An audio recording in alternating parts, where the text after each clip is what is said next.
morning, everybody. Up in Manchester, Liverpool, Birmingham, wherever you're at, all over the country. I think, by the way, Kevin O'Malley, his plane got canceled today, so he won't be with us. But they're watching us from all different parts of the country. So great. Well, let me kind of go ahead and jump in because I've got a lot of stuff to cover with you. And part of what I'm going to talk to you about really is where the company is right now. And just out of curiosity, how many of you have ever done any kind of a construction job, like in a home or an office or that type of thing, like a refurbishment? How many of you have ever done one of those? Okay. Let me ask you a question. Is it a mess when you're in the middle of it? Yes. Absolutely. Okay. And I remember Margot and I years ago, we refurbished an old farmhouse. And I remember they had to tear the kitchen out, so we're washing the dishes in the bathtub. Has anybody ever had to do that? Okay. And so, and once, while you're going through it, everything's dusty and it's, it's just a mess, and you're just sort of, you're kind of like, they tear the bathroom out and now you're washing in the kitchen sink, with a sponge, and, you're just sort of like, I can't wait until this gets done. But life goes on, and once it's done, I remember the final thing that they had to do is that they had to do all the wood floors had to be stripped and revarnished, and then so we had to go away for a couple days to let it dry. And I remember when we walked back in, it was like, wow, home sweet home. I don't even remember that feeling when it was actually done, and you're like, then you got to get all the, do a deep clean and get all the dust out. Well, if you look at your personal business, and really even at Genistar, okay, guys, I mean, listen, I confess to you as the CEO that everything is not perfect. I want to let you all know that, okay? We are working our backsides off, and just as an example, about 3 weeks ago, we've been working on this for about 3 months, but about 3 weeks ago, we finally pulled the plug on our IT company in the U.S. He's a great guy. But I just said, David, I'm tired of working on your time. You're 5 hours behind us, and you're just not delivering. I mean, I'm sorry, but we've got we have a 1960s website, and they didn't even have websites back then. Okay? So I said, we want to go to become a world-class company. And honestly, when you look at it, guys, it's I know John Kavanaugh, we've been friends now, I guess probably about 10 years. You kind of came in just as we were kind of getting things off the ground. I think we've been going for about a year. And back then, John was going, why can't you upgrade your IT and get things looking right, and I wasn't in charge of that. Bob was, my business partner, who retired 14 months ago. And here's what's amazing, and I love Bob. We've been friends for 35 years, okay? But as soon as Bob retired, I sat down and I said to the team, I said, team, things are going to change around here. There's a new sheriff in town, okay?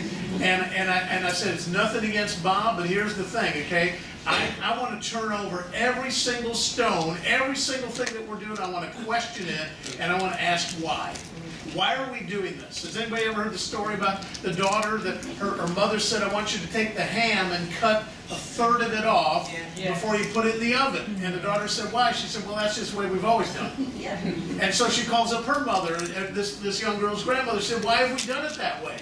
And she said, well, she said, I'm not really sure. She said, that's what my mother taught me to do. So they call up the great-grandmother, and the great-grandmother is now about 92 years old. They said, great-grandma, why do you cut off a third of the ham before you put it in the oven? She said, well, I did that because the pan was too short.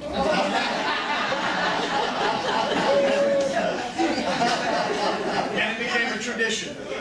So I want to say this, it takes leadership to look at everything, and you don't just say, well, we're doing this just because this is the way it's always been. Okay? The question is, how can we go from being an okay company to becoming a world-class company? And so I want you all to know, guys, and we have made a commitment behind the scenes.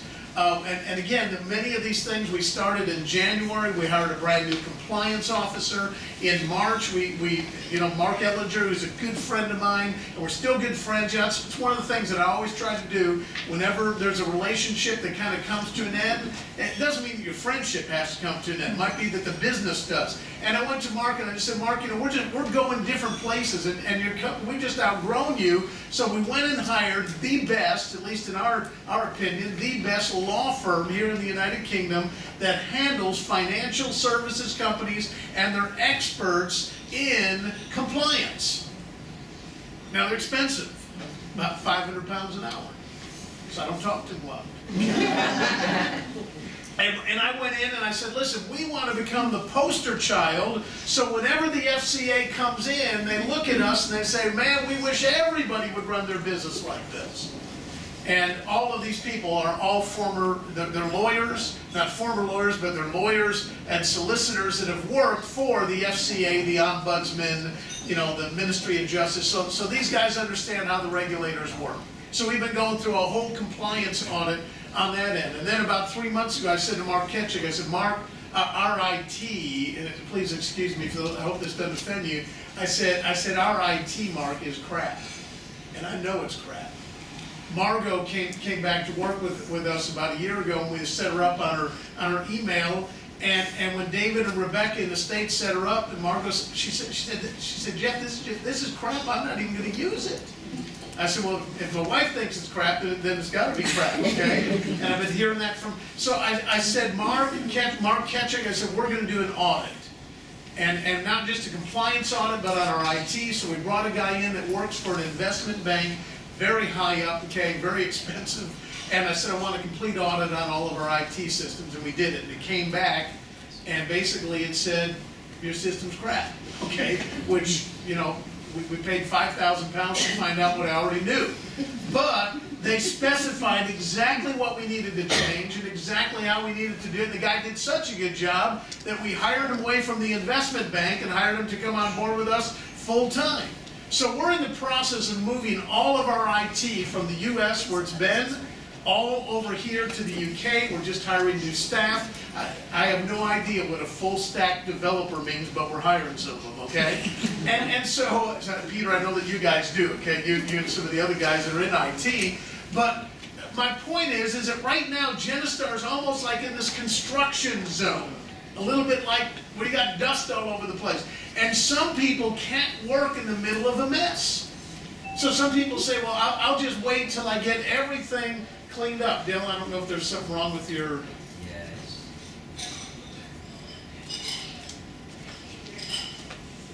Are we still online? We're working on it. Okay, all right, well, I'm gonna keep going, okay, can't worry about that, so you guys will take care of all the technical stuff. So, you know, so guys, so here's the thing, we're right in the middle of, you know, our training. I brought Jan Obridge in, who's one of our EVPs, and Jan used to run a Cisco Academy and also was the president of a Bible college. So she understands how to put together all this curriculum. And we hired a full-time person with us, or actually Emily's with us 3 days a week, to be in charge of training and leadership development. So my point is that where we're at now is not where we're going to be in 12 months. But guys, you have to be a visionary. You have to be a person of faith to be able to skate to where the puck is going to be. And some people say, well, I'm going to wait till everything's perfect. Well, let me say this to you. Probably 12 months from now, the systems that we're building right now are probably, we're going to have to upgrade those, so we're probably never going to be perfect because we're always going to have to be upgraded. Are y'all with me on this? Yes. But here's what's amazing. In the last 14 months, here's what's happened in company results. In January 2016, we had 11 executive vice presidents in the company. We had 994,000 pounds of business that was activated for the entire year. 1,406 recruits. This is like for the whole year. By the way, if you guys want to, I'm happy to, we can send these slides out to you. Okay, no problem. In March 2017, so a year later, we had 14 vice presidents. So it took us 12 months to produce 3 executive vice presidents. You know, we're not into just giving away titles and sprinkling someone with holy water and blessing them and say, you know, you're now an EVP. That doesn't make you an EVP. It's like a franchise, except you don't have to pay the fee, but you got to pay the price to be able to get there and go through the knowledge of it. Well, here's what's amazing. In 2017, we did $1,797,000 of premium, okay, which was double what we had done the year before. And we did 2,453 recruits, which is right at, not quite double, but it was up about 75%. August 2018, guys, we now have 39 executive vice presidents. So we went from 11 a year later to 14, and a little over a year later, actually about 15 months later, from 14 vice presidents to 39, okay? We did 1,780,000 premium so far through the 1st of August. So we've already beaten what we did the entire year last year. And here's what's incredible, guys. We've already done more recruits this year through the first 7 months than what we did in the entire year of 2017. I think that's, yeah, we can clap. That's called the tipping point. Now, I have a meeting in a couple of weeks with the executive vice presidents, and I'm starting to do a monthly mentoring session with them where they're going to start coming in. So, guys, if you want, I have people all the time say, boy, Jeff, love to be mentored by you, directly. Get to executive vice president, okay? Because the company is growing so fast, and I'm having to focus on other stuff than just being out in the field, okay? My promise to you is this. John Kavanaugh, Trish, I know you guys want us to get all that IT stuff cleaned up, and I promise you, we will. You're going to start seeing some incredible changes, okay? But it doesn't happen like that. But I promise you, over the next 90 days, you'll start seeing some changes. In fact, I would say the emails will be cleaned up within the next 2 weeks. You guys will have a whole new email system, and we're going to slowly be migrated over. So we're keeping David. Just to let you all know what we're doing. We're paying double right now. We're paying David. We got rid of the programmers over there, but we're paying David to maintain the legacy system. And then Matt is building everything brand new. It's kind of funny. David Lavoie said, well, we got to work out who's going to own what I've already built. And we said, well, honestly, it's not worth anything. You can keep it, okay? Because we're not keeping anything. We're building everything from the ground. And we're just bringing a bulldozer in and bulldozing the site down and going up brand new. Okay, so that's the nice thing is we're not going to have to contend with some legacy system trying to bolt down. I said to Matt, how much is it going to cost? And Matt gave me a price, and I said, Matt, whatever it takes, that's what we're willing to invest in the company. So here's what I want to let you all know. In all of these different areas, compliance, IT, and training, we have committed, already set aside cash in the bank, £1 million to be able to develop that over the next 12 months, okay? So here's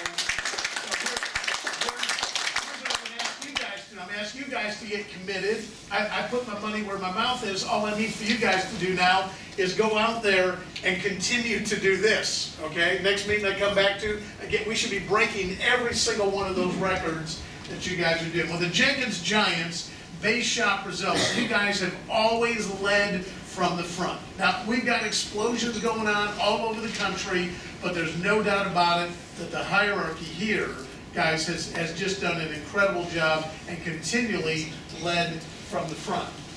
Giants Base Shop 2017, you guys did 236,981. This is only your base shop, 428 new recruits. Here's what's incredible in 2017.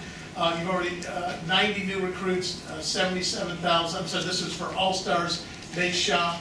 2018 already, you guys have already done, just in the base shop, 357 new recruits in the first 7 months and 165,000. So you've already broken, certainly the recruiting record. All-Stars so far, you guys have already done All-Stars this year, what you did in the entire year last year. Okay, so, and really, 2018 is just kind of getting started. We really are. Evergreen Base Shop, this is Tony Alfalabi, 2018 so far, 16 new recruits so far. Where's Tony? Tony, honestly, you should be doing that per month. And I think you know that, okay, as an EVP. Relentless Base Shop, Quasi and Samira, 19 new recruits so far, 7,062. Again, you guys should be doing this every single month. I know you've only been out for a month, okay? So you basically, that's kind of what you've done. Here's the vision, though, for the next 10 years. Now, I'm taking a group of vice presidents to see Art Williams, who is our founder of our company in the U.S. called Primerica. And if you ever want to look up Primerica and you want to kind of say, where is Genistar going to over the coming years, I'd like to suggest that you buy a book called Coach. And it's by a guy by the name of Art Williams. Now, Art just turned 76 years old. So back when I met Art 37 years ago, Art would have been 39 years old. I was 24. Okay? And Art Williams back then was worth, a few million. Today, guys, he's a billionaire. And he made his money in doing exactly what we're doing right here. See, I started out exactly like you, as a rep. But I began to think about my base job as a team leader, as a senior team leader, as a group leader, as an EVP, as an SVP, as a national sales director. I never thought of myself as a rep. I thought of myself as the CEO of the Jeff Lestz base shop. I want you all to do me a favor, those of you that are watching me as well as here, everybody raise your right hand and say, I. Then put in your name. I'm glad you didn't say, your name. And so you put in your name, and I want you to say, I, and then put in your name, do it again. I am the CEO, of my base shop. So guys, I'm not the CEO of your life. I'm not the CEO of your base shop. You're the CEO, and you will grow into that position. So if you're a brand new person here today, congratulations. If you're brand new listening to this, wherever you are around the country, I want to promise you that the day that the opportunity is not as good or better for a brand new person than what it was for the founders, guys, in my opinion, that's when we stop growing.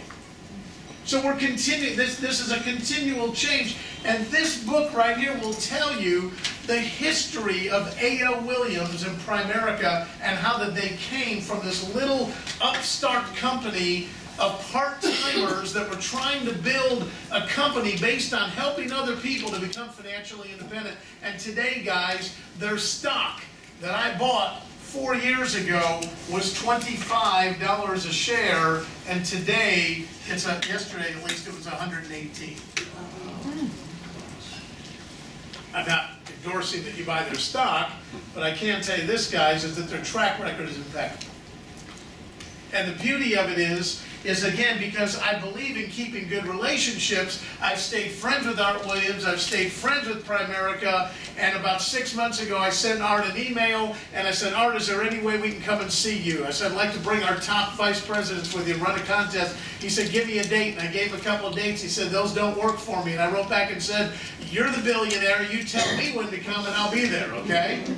So he gave us a date, and the date is the 4th, is actually the first, second, third, is the 3rd and 4th of September this year, just in a couple of weeks. And so we ran a contest for the last 4 months, and 13 vice presidents qualified, and we're going to visit and spend 2 days with Art Williams, with a billionaire.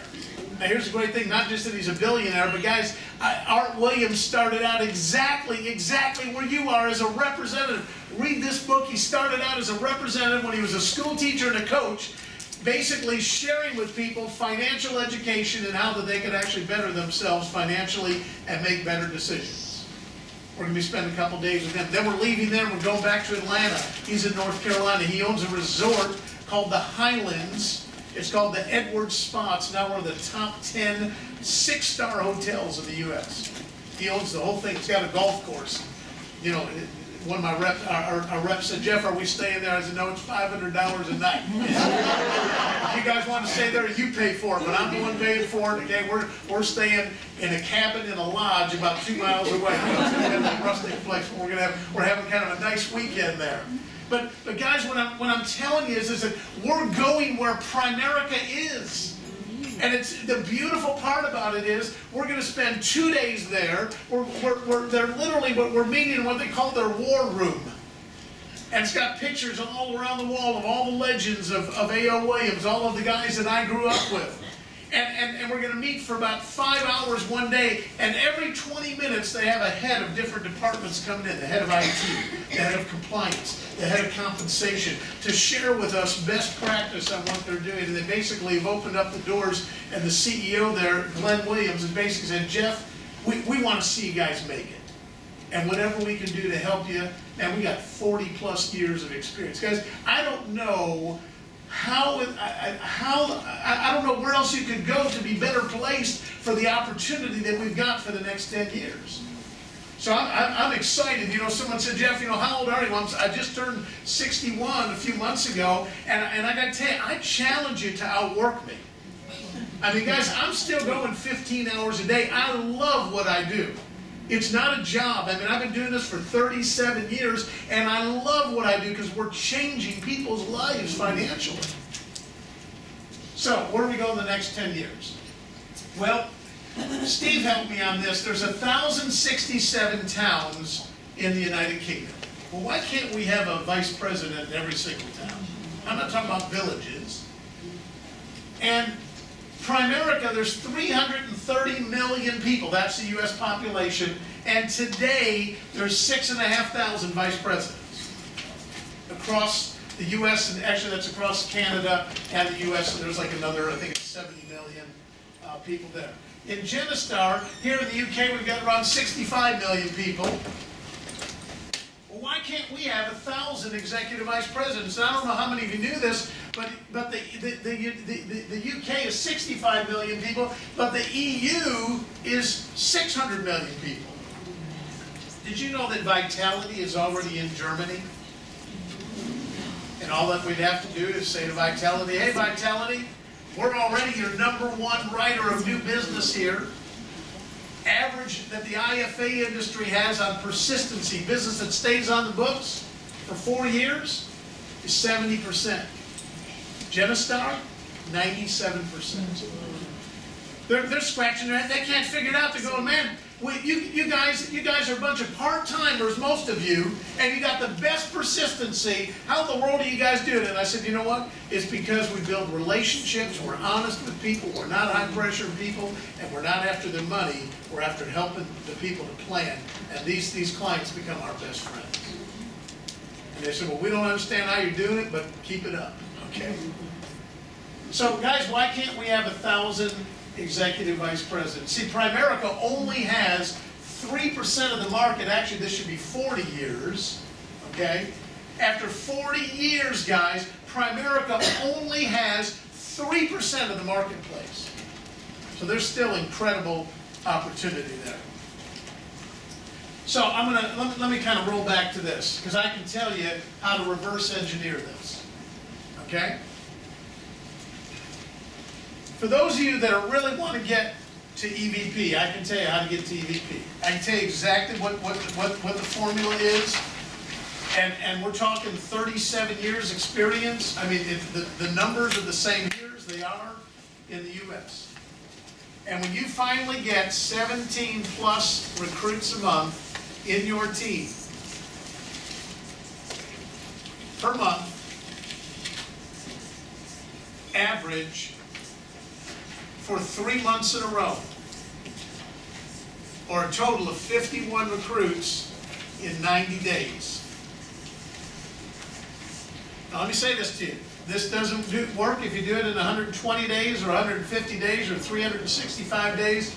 I'm just telling you, this is the formula. It's like a combustible engine. It's just, I wish there was a way to explain it, but all I can tell you is, guys, is that we've studied the numbers, and every single person that does 17 recruits in a month or more on an average over 3 months, and by the way, that was the contest that we just ran, with 17 recruits a month, okay?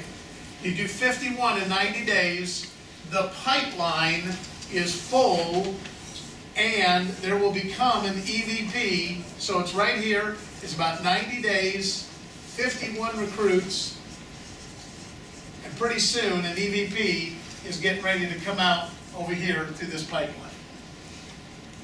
You say, well, Jeff, how long does it take afterwards? Well, it really depends on how long you've been around. So if you were a brand new person today, brand new, you guys in Bristol, and if you recruited 51 recruits over the next 90 days, which you can do. And this isn't you personally recruiting those people. This is the whole team, okay? You might only be getting 6 or whatever, we'll talk about that in a moment. But you go get 51, brand new, probably gonna take you another 3 months. So a total of 6 months. And we've had Dave Morgan, thank you, Dave Morgan. Okay, sorry Dave if you're watching this, okay? If you'd hurry up and get to the top of the bulletin, I remember your name, okay? But, I love Dave, he's a great guy. But Dave did this. And he came out as a vice president in 5.5 months. Now let me say this to you, and Dave will tell you this, we've talked about it. He came out, does everybody know what I mean by premature birth? I was born early. I guess I wanted to get out in the world, you know, pretty quick. So they had to stick me in an incubator. So if you come out as a vice president within 6 months, we already know we're going to have to put you in an incubator. We're not expecting you to know everything, but you will grow into that. But let me say this to you. Here at the vice president level, you're at 100% contract. And let me say this to you guys, it's a lot more fun to learn at 100% than it is all the other levels. Tony, I know you were back with us in the city days, okay? Tony's a brand new EVP. He's only been with us for what, Tony, a year? Is it? A year yesterday. 2 years. 2 years, okay? Quasi, you've been around for 9 years. So Quasi comes out as a vice president. He better have a lot more maturity in the business than you guys after 3 months, 6 months, okay? He's been around for 9 years. Now, you don't have to be around that long. And Quasi's going to share his story and some other things a little bit later on. Maybe, I don't know if he's going to cover it or not, but what would he, I think a good question for him would be, what would you do different? Because it shouldn't take 9 years. Would you agree with that, Quasi? Absolutely. Should not take 9 years. Okay? I mean, that's like longer than the gestation of an elephant. It shouldn't take that long to give birth to become an EVP. So, but guys, this is exciting that if you know the formula, then you just have to kind of work this backwards. Is everybody with me on this? So here's what I know. If we want to get 1,000 vice presidents, then we're probably going to have to recruit 51,000 people quickly. Now, how quickly that we get those people, and I'm talking about if it took us the whole 10 years, but if we collapse time frames, which is what I want to talk about next, then things can happen a lot quicker.